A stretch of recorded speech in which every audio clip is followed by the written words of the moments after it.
When we talk about the Indo-Pacific, it feels like a high-stakes chess match, right?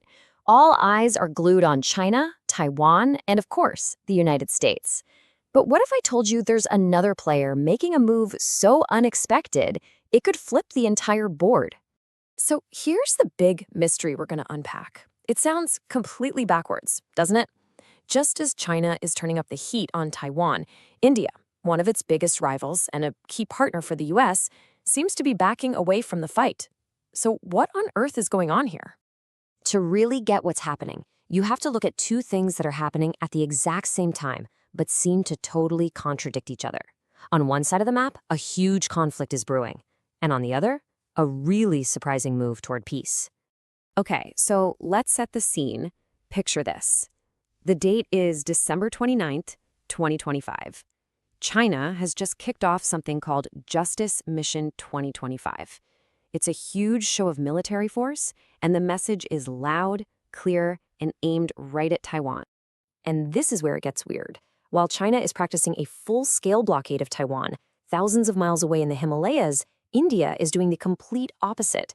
After years of a super tense military standoff, Indian and Chinese troops are actually de-escalating. It's a move that, on the surface, makes absolutely no sense. So, to really feel the impact of what India is doing, we need to understand just how incredibly high the stakes are in the Taiwan Strait. This is not a small regional issue. And let me be clear, this isn't just posturing. The Justice Mission drills are basically a dress rehearsal for war. According to U.S. intelligence cited in our source material, the Pentagon thinks China's military has a deadline. Be ready to invade Taiwan by 2027. The clock is absolutely ticking. And it is not just the US that's worried. Look at this number, $58 billion. That's what Japan is planning to spend on defense. They've already said they'd step in if Taiwan is invaded, and now they are seriously putting their money where their mouth is. This is a full-blown crisis. Which brings us back to the main question. Why on earth would India pick this moment to back off? Well, for that, we have to look at its increasingly strained relationship with the United States.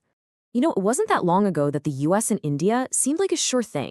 They were building this great strategic partnership with Japan and Australia called the Quad. But according to critics, recent US policies like slapping on heavy tariffs have caused a lot of economic friction that's worn away at the trust between them, and it's pushed India to fall back on its old habit of, doing its own thing, strategic autonomy.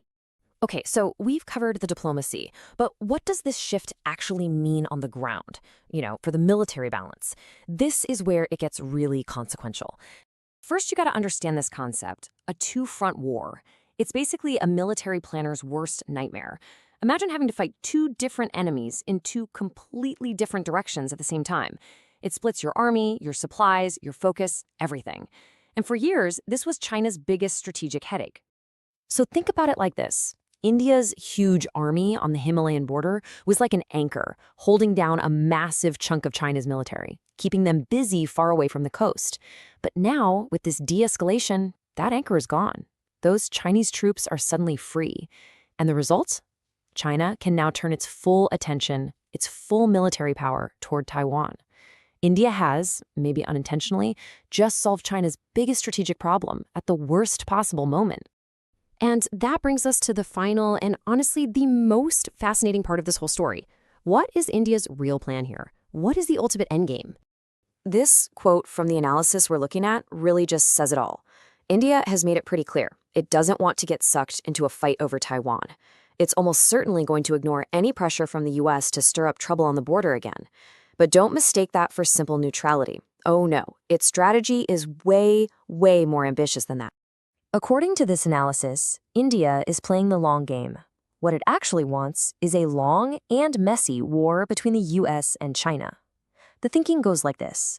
A brutal, drawn-out fight would completely drain both superpowers of their money and their military power. When they're both exhausted, a huge power vacuum opens up on the world stage. And who's ready to step into it? India. But don't think for a second that India is just sitting on the sidelines hoping this happens. It is holding an incredible trump card. Its powerful navy controls the Malacca Strait. That's the tiny choke point that almost all of China's oil and gas has to pass through. If India chose to, it could blockade that strait and absolutely cripple the Chinese economy, all without ever firing a single shot on the mainland. That's some serious leverage. So there you have it. The chessboard is set. China is making a bold move on Taiwan, and it's able to do that because of India's surprise truce. The US is facing a massive crisis, and one of its key partners is suddenly playing by a new set of rules. And India? Well, India's playing a completely different game, hoping to rise from the ashes of its rival's conflict. It leaves us with one huge hanging question. In this great power game, who is actually playing their hand best?